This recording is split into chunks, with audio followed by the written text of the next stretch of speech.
وفعلا أصعب حاجة إنك تعيش بصوت مش صوتك.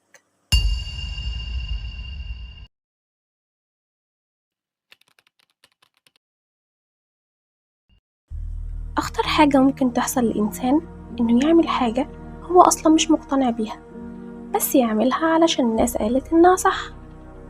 وساعتها السؤال الحقيقي مش الصح إيه، السؤال هو مين اللي ماسك الكنترول جواك.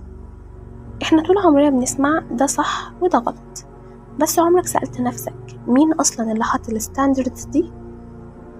يعني قبل أي قرار، قبل أي تصرف، أنت بترجع لإيه؟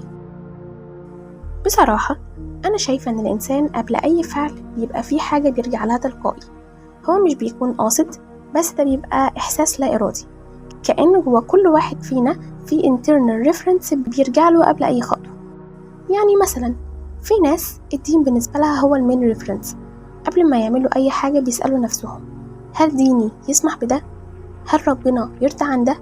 وده بصراحة شيء أنا شايفاه مهم جدا، لأن وسط كل التغيير اللي حوالينا الدين بيفضل ثابت.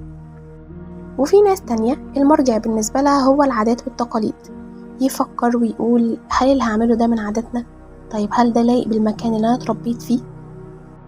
وفي ناس تانية معيارها الأساسي كلام الناس، يفكر إن لو عملت كده الناس هتقول عليا إيه؟ هتقبلني ولا هتبصلي بشكل مختلف؟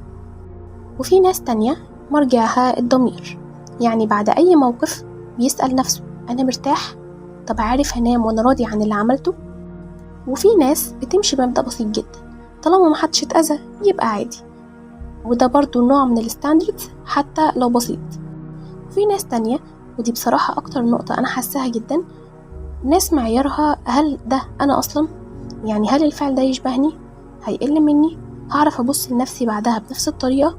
طب هو أنا ينفع أصلا أعمل كده؟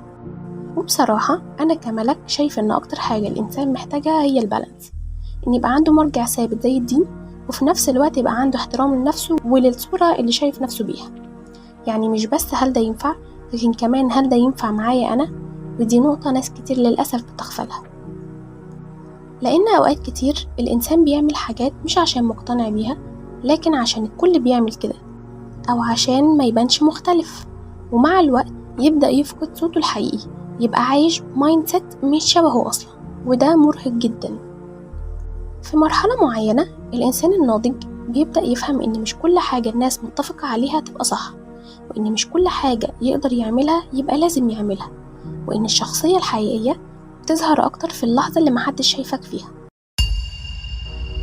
مرة كنت في موقف وكان قدامي فرصة أتصرف بطريقة محدش هيحاسبني عليها، وكان سهل جدا أبرر لنفسي وأقول ما كله بيعمل كده ومحدش أصلا كان هيعرف.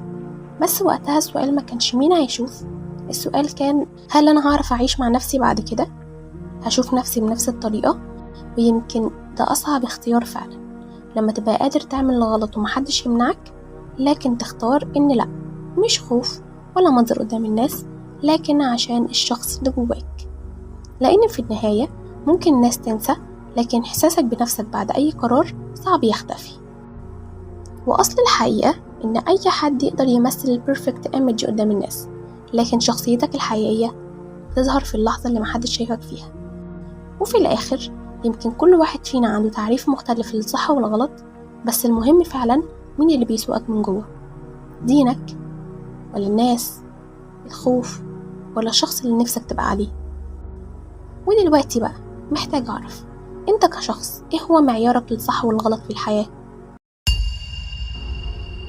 وكانت معاكم ملك فرج، وأشوفكم في حلقة جديدة من في الكلام كلام.